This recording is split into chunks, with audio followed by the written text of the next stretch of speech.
Hello mga boss. Gagawin natin ngayon ayan isang automatic washing machine ng brand Everest na 8 kg.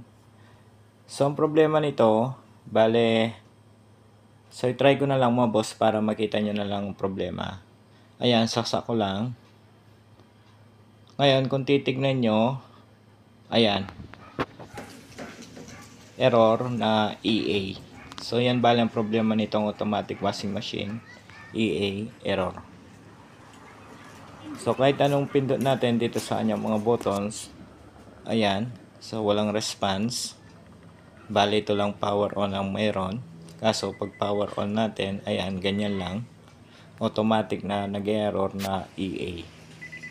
So yan bali ang problema nitong washing machine. Ngayon, yan bali yung ayusin natin. Tingnan natin kung anong posibleng sira.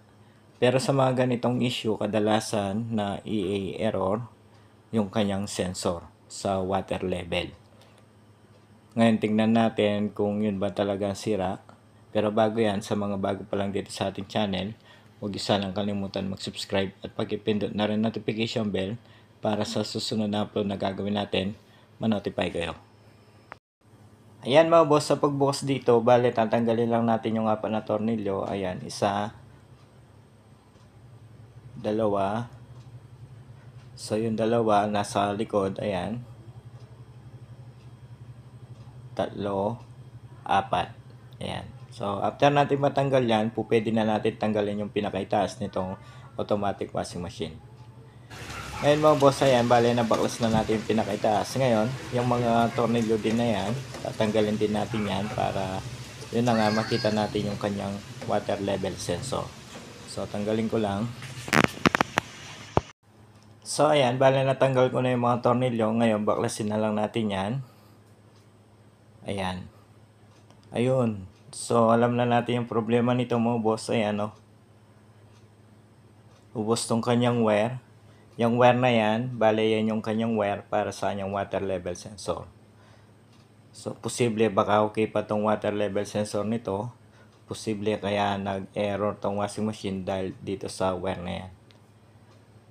So, sana mga boss, yan na lang ang problema. Itong water level sensor, sana wala na lang problema. Para yun na nga, hindi na tayo maghanap pa ng water level sensor.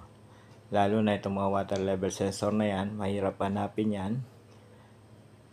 So sana wala na lang problema yan. Ngayon mga boss, itong mga wire na yan, bale ayusin natin yan or papalitan na lang natin para sure. Pero sana itong kanyang water level sensor na yan, sana wala na lang problema. Pero malalaman din natin mamaya yan mga boss kung meron bang problema yan or wala. Sa ngayon, focus na muna tayo dito sa kanyang wire. So sa ngayon mga boss, bale kakat ko na muna tong video, ayusin ko lang tong mga wire na yan. So wala kasi tayong tagawak dito sa ating camera para live na sana natin na maayos yan. Pero madali lang naman yan mga boss, papakita ko na lang sa inyo after kung maayos yung mga wire na yan. So ganun na lang gagawin ko para madali na lang din tayo. Kung titignan nyo, ayan, bale tapos ko na mapalitan yung mga wire. So itong socket wire na yan, bale dito nakalagay yan sa mismong water level sensor. So binunot ko lang para malagyan ng wire. Ngayon, yung wire na hawak ko mga boss, bale tap lang natin dyan sa dalawang wire na yan na kulay white and blue. Sa pag-tap, kahit na magkabaliktad yan, walang problema. So okay lang mga boss kahit magkabaliktad yung pag-tap natin dyan sa dalawang wire na yan. Ngayon, tap ko lang para matry na natin. So ayan, bale tapos ko ng may tap tong wire, ayan, sa kulay white and blue. So nalagyan ko na rin ng electric tape. Ayan. Ngayon, babalik na natin yan dito sa water level sensor para yun na nga matry. Tignan natin kung wala na bang ibang problema to mga boss. Sana yan na lang. Ngayon, balik ko lang para matry na natin. Ayan mga boss, saksak ko lang. So, tignan natin kung wala na bang ibang problema itong washing machine.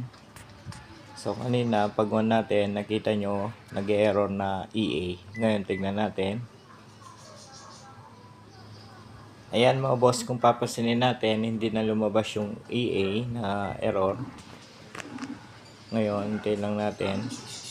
Sa tingin ko mga boss, okay na to. Kasi kanina, wala naman yan. Pag on natin, automatic na error tong washing machine. So, hintayin lang natin kung ilang minutes ba ito mga boss. Ayan. So, papansin ninyo, nasa 49 minutes yung kanyang timer. So, okay na ito mga boss. Bale, naglalabas ng tubig yan. Kung meron tayong tubig na nakapasok dito sa washing machine, bale, naglalabas na ng tubig yan. So, try pa natin na sa pambeses. Ayan. Power on.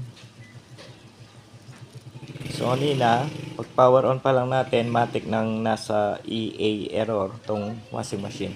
Pero ngayon, ayan. So, hindi pa yata na-start. Ayan. So, sa tingin ko mga boss, okay na to. Kasi kung meron pong problema to mga boss, pag power on pa lang natin, matik nang nasa EA error tong washing machine. Pero ngayon, ayan. So, hindi na natin itatry pa to na meron tubig dahil 101% okay na rin naman to.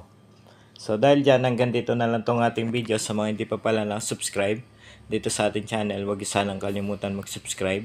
At pakipindot na rin notification bell para sa susunod na upload na gagawin natin, ma-notify kayo. Hanggang sa muli mga boss, maraming salamat.